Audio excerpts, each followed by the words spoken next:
James Craig opened a medical practice. During July, the first month of this practice's operation, the business, titled James Craig MD, experienced the events shown on the right. Okay, so let's analyze each one of these transactions or events to see the effect that each has on the accounting equation. I want to note it says that this is the first month of this business's operations. So just remember from previous videos, like the common stock account balance is going to be zero coming into this. You're not going to have common stock built up from previous periods. Same thing with retained earnings. There's no previous periods that you built earnings up. It's going to start off zero. Okay.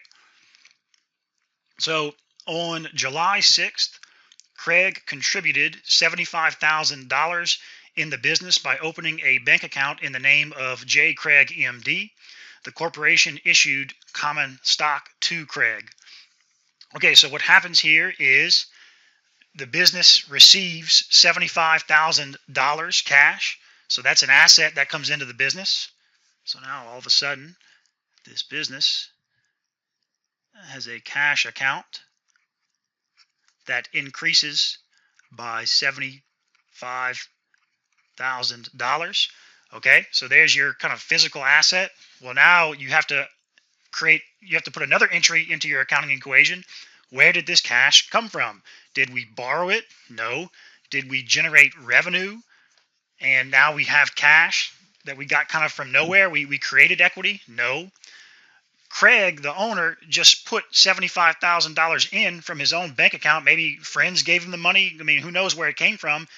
And in exchange, he got ownership shares, which is going to be all of the shares. He's going to have 100% of the shares, right? Okay. Because he's the only person to date that has put in any stock. So equity I have divided into two sections, common stock and retained earnings.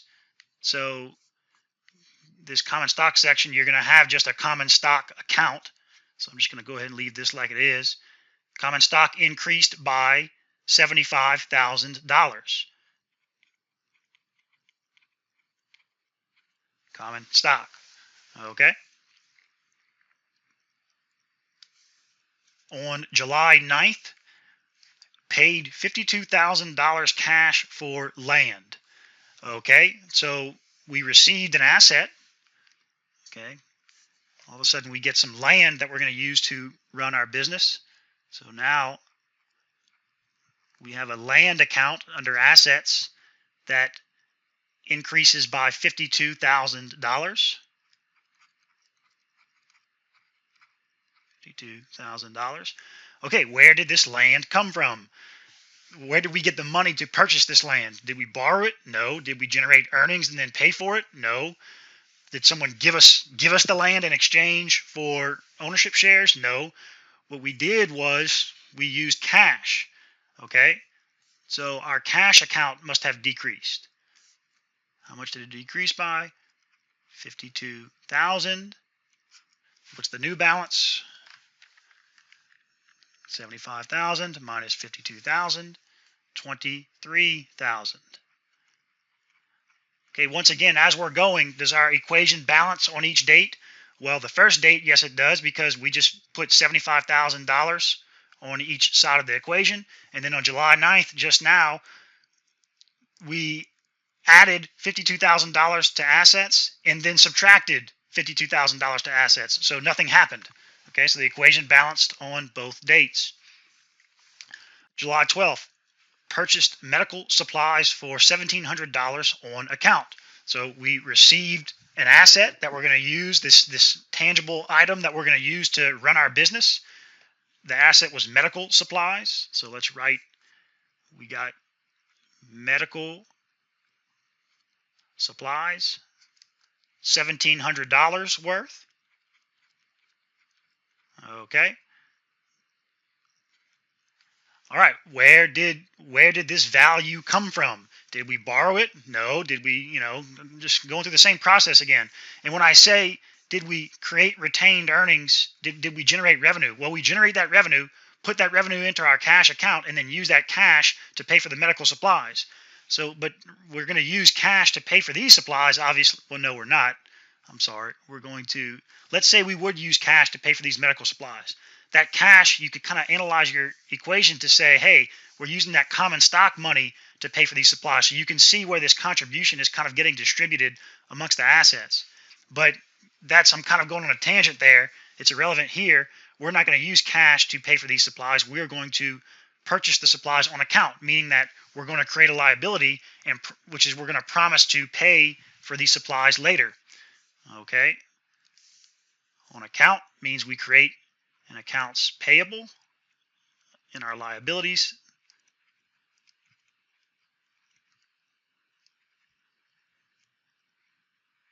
The accounts payable is coming into our accounting equation because we're creating it.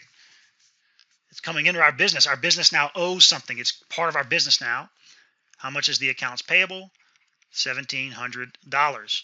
Okay, does our account balance? Yes, it does, because all we did was add $1,700 to one side and $1,700 to the opposite side. On July 15th, officially opened for business. Okay, this is a trick question. Nothing happens. There's no transaction here. Okay, nothing happens on July 15th. Okay, so I guess if you're doing this question on the computer on a test, just put 0. July 20th, paid cash expenses, employee salaries, $1,200, office rent, utilities. Okay, so we paid these expenses in cash. So let's start with the easy part. Cash left our business, left the accounting equation. How much cash? Let's just add it up first. Employee salaries, $1,200, plus office rent, $900, plus utilities, $200. So $2,300 cash left the accounting equation, left our business, minus 2,300. Okay, the cash account balance is now 23,000 minus 2,300. Our cash account balance is $20,700. Okay, where did this cash go? Did we buy another asset? No. Did we pay off a liability? No. This is expenses. Okay, what category do expenses fall in our accounting equation? It's going to be in that equity section under retained earnings. Expenses are going to reduce our equity. They are associated with net income. So retained earnings, you have dividends, net income, or dividends, revenues, and expenses. So it's going to be, you'll have a salaries expense, rent expense, and a utilities expense. Okay, salaries expense went up by $1,200, but this is going to be a negative $1,200, right? Because it's an expense. It's reducing equity. Rent, this account increased by negative $900. Utilities increased by negative $200. Okay, so does the equation balance? Yes, it does. All we did was subtract $2,300 from one side and subtract $2,300 total from the opposite side. On July 31st, earned service revenue for the month, $12,000, receiving cash. Okay, so we got $12,000 worth of cash all of a sudden just came into our business. $12,000. Okay, that's an asset. 20,700 plus 12,000, $32,700. Okay, where did that $12,000 cash come from? Was it a liability? Did we borrow it from the bank? No. Did we receive it externally in exchange for investment, in exchange for ownership shares? No. It was part of this equity section in terms of retained earnings. Okay, this cash came from service revenue. All right, so the retained earnings service revenue account increased by $12,000. Okay, does the equation balance? Well, yes, it does. All we did was just add $12,000 to one side and $12,000 to the other side. Again, on July 31st, on the same day, we paid $1,150 on account. Okay, so what this is saying is we paid off some of this liability. Well, how do we do that? We did that with cash. So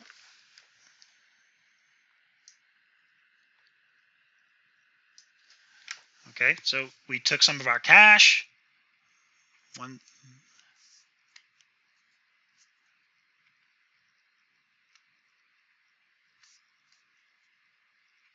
$1,150 in cash. We took that out of our business, 32,700 minus 1,150. So now our new cash balance is $31,550. Where did that cash go? In terms of our accounting equation, we reduced our liabilities. The accounts payable account decreased by $1,150. 1,700 minus 1,150. Now our accounts payable account has a balance of $550. Does our equation balance? Yes, it does. We just subtracted $1,150 from one side and subtracted it again to the other side. For verification, additional verification, let's add up our final account balances as of July 31st on each side of the equation to show that things do indeed match on each side. So 31,550 plus 52,000 plus 1,700. As of July 31st, we have $85,250 worth of assets. And to account for those assets, on the right side of our equation, we have $550 in liabilities, $75,000 worth of common stock to date, retained earnings, $12,000 worth of revenue, 1,200, 900, 200. Liabilities plus equity is $85,250. There you go.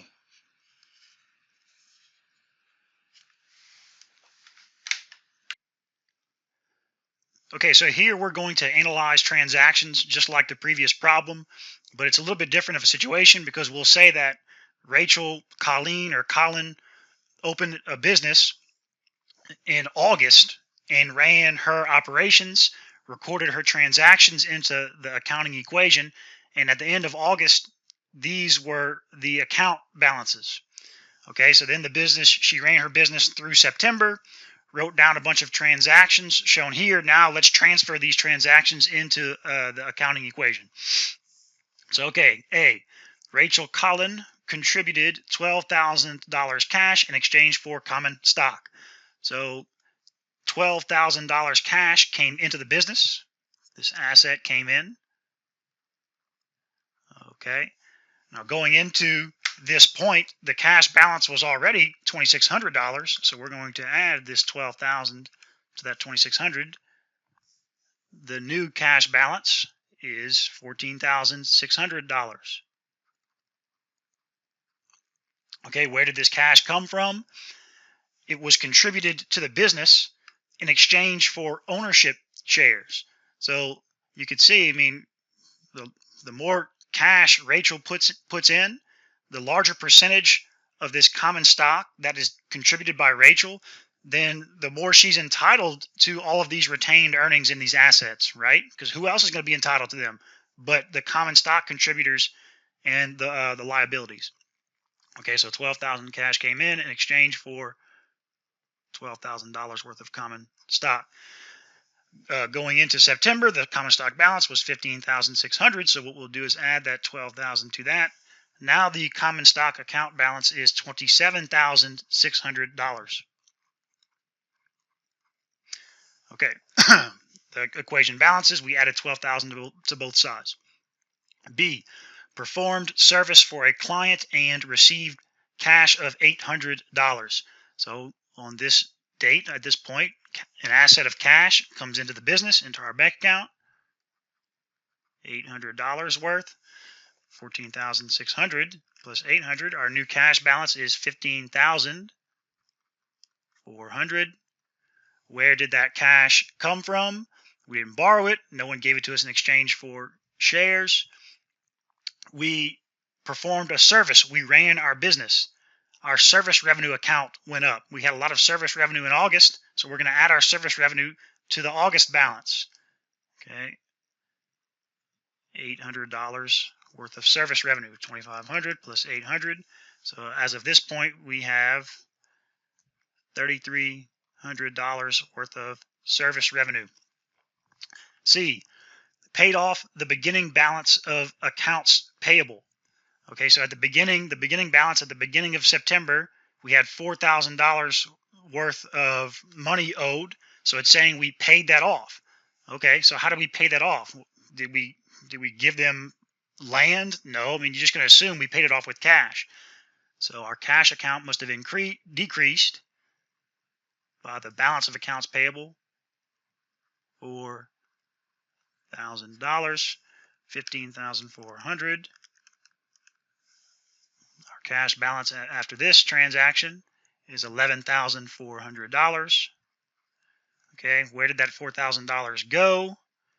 It took an accounts payable account out of the accounting equation. It took this liability out. Okay, negative 4,000. Well, yeah, you can either do parentheses or put a negative sign. So this would be a positive 4,000 with parentheses around it, which makes it negative. So our accounts payable balance is now 0. D, purchased supplies from OfficeMax on account, $1,000. So we received office supplies into our business. At the beginning, during August, we had no office supplies, so we had an increase of $1,000 worth of supplies. So our office supplies account balance is now $1,000. Where did those supplies come from? We purchased them on account from OfficeMax. We told OfficeMax that we're going to pay them later. So we brought an accounts payable into our accounting equation, a $1,000 accounts payable. So now our accounts payable account increases by $1,000, and now it has a balance of $1,000. E, collected cash from a customer on account, $2,100. Okay, accounts receivable, which means that we are expecting to receive money in the future. We're expecting to receive an asset. So a customer comes in, gives us cash.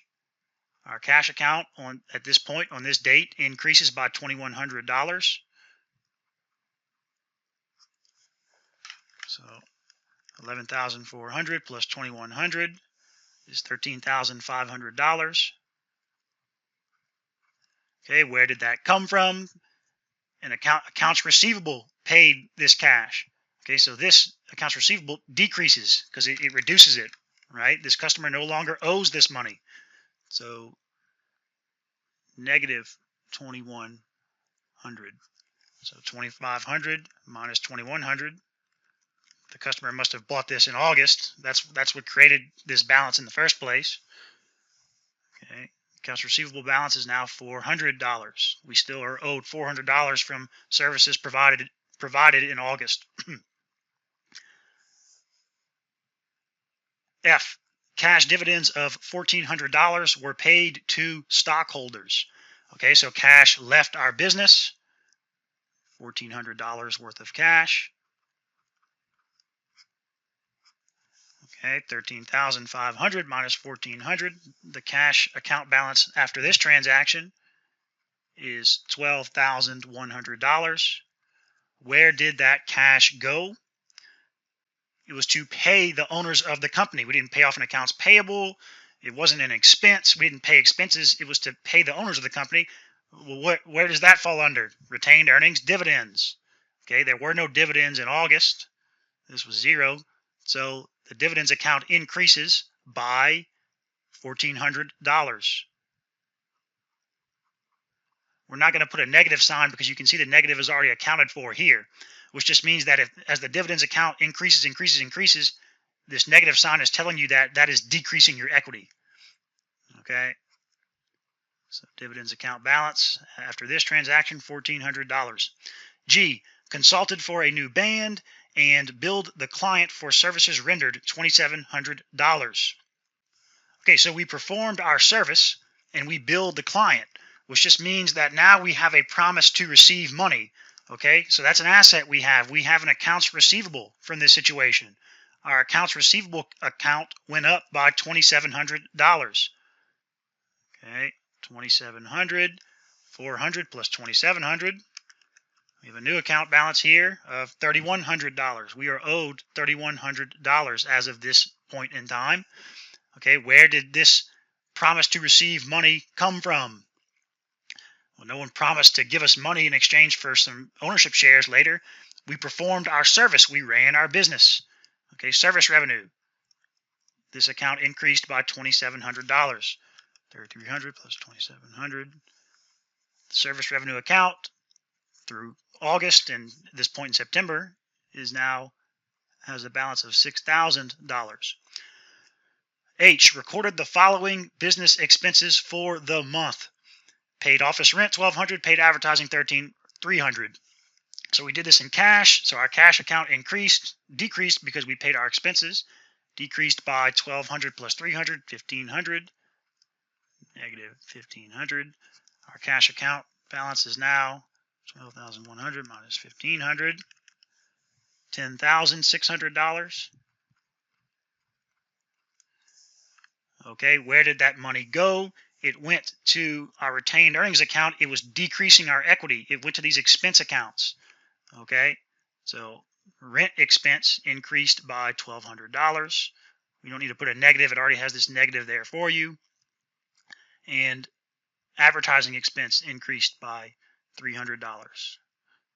So there's these account balances. So there you go. Now September ended. You have new account balances. So you can do another problem now for October and just replace these account balances, all shown here, in this row and do your problem again, right? Okay, let's add up both sides to verify that things do indeed match. 10,600 plus 3,100 plus 1,000. Okay, at the end of September, we have $14,700 worth of assets and $1,000 worth of liabilities, plus 27,600 plus 1,400 plus 6,000 minus 1,200 minus 300.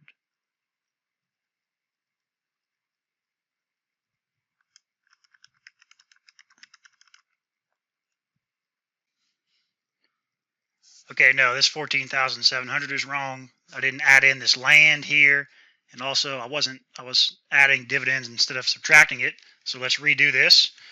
How many assets do we have as of this date? 10,600 plus 3,100 plus 1,000 plus 17,000 at land. So $31,700 worth of assets. Okay, liabilities and equity, 1,000 plus 27,600 minus 1,400 plus 6,000 minus 1,200 minus 300, 31,700. Okay, there we go.